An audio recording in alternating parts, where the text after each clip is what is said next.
Brought to you by businessblueprint.com.au.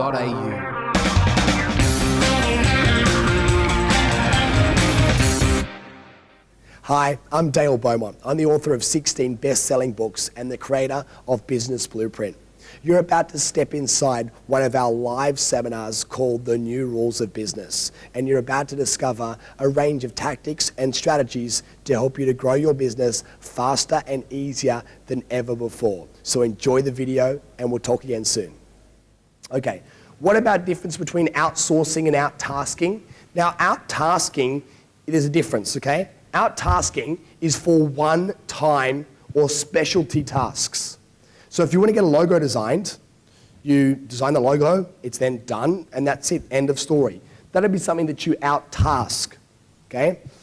Now, the benefits of out-tasking is that you get specialists, which is really good, and they do the job, and you're not obligated to pay them any more additional money on an ongoing basis. But the problem with that is that if you find someone that's really good, and they do a job for you, and you let them go, and then 3 months later you want them to do another job for you, they might have changed their address, they might email address, they might not be around, they might have doubled their rates, you can't find them anymore, and you're sort of back to square one.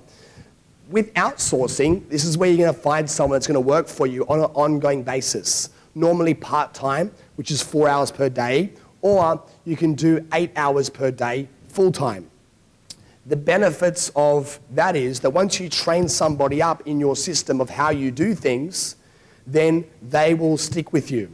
And you won't have to constantly be training the next person, another person, another person, another person.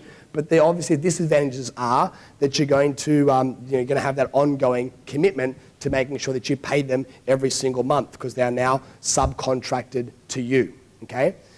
So I'd probably recommend that at the beginning you do out-tasking, that you just outsource specific jobs like cleaning up your database, or maybe it's setting up a newsletter, or just doing random tasks. But as soon as you can move to getting some ongoing help, the better. Then that way you can invest your time, not really your time, it's just them watching the training videos. They learn your stuff, and then they can help you on an ongoing basis, okay?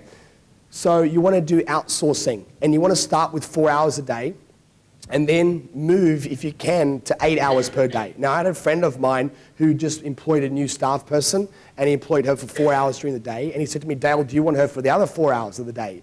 I said, oh yeah, that'd be good. And then he said, oh, actually, let me see how she goes for the first month. What do you think he said at the end of the first month? You can't have her anymore, because I've actually just increased it now to 8 hours because I found so many more additional things to do. So when you do employ someone for 4 hours a day, then you should say, are you capable of doing more? So to make sure that you don't have to, if you invest in that person, you start with 4, but they can graduate to 6 or graduate to 8 as soon as you can. So what can you outsource? You can outsource basically anything that you can think of. Emails, running content, transcribing audios, syndicating articles. This is obviously for someone that has more of any type of business, really. You can expand this for yourself. Data entry, generating stats and reports, product development, search engine optimization, setting press releases, newsletters, updating Facebook, etc., etc. It's only limited by your imagination. Now, the things that you want to be careful of outsourcing, not to say you can't, just to say you need to think them through a little bit more thoroughly, are these ones. The first one is strategic planning. Obviously, as the owner of the business, that is your job to set the agenda and the vision of where we're going and what we're doing. So you still have to do that, of course. You obviously want to monitor performance. So you can log in at the end of each day, see what they worked on, give people rewards if they've done well, and if they haven't done well, then give them a little bit of a kick up the bum and say you've got to lift your game, otherwise it's not going to work. So hiring and firing. Then you've got relationship building. Be a little bit careful with that one. We call that obviously sales, right? Because if you outsource sales, what you're basically doing, because there's some business owners, I don't know why, but they go, I don't like selling. And I feel like saying, well, if you can't passionately sell your own product, get out of it and get into another business where you are passionate about selling your own product. Because if you can't sell it, how can you expect anyone else to sell your own product? So I think you've all got to get that monkey off your back if you do have any issues with sales. And that's one of the things that we cover a lot in Business Blueprint. Our last speaker that we had, Ari Galpa, ran a whole day for our members all about sales and how you could fall in love with the idea of sales. Anyway, if you outsource sales completely, what then happens is you are handing basically your income tap over to somebody else, and they determine how profitable your business becomes. And if any time they go, then they can basically turn off the tap. So you never want to forget what it's like to be talking on the phone to a customer and connecting with them on a heart level, okay? Another thing is product development. Now, a lot of the product research can definitely be outsourced, but obviously you have to stand in front of the camera like I'm doing right now and create your product, right? So another thing is systems creation. You're going to have to create systems. You can train your staff on how to create systems, but you're going to have to do some as well.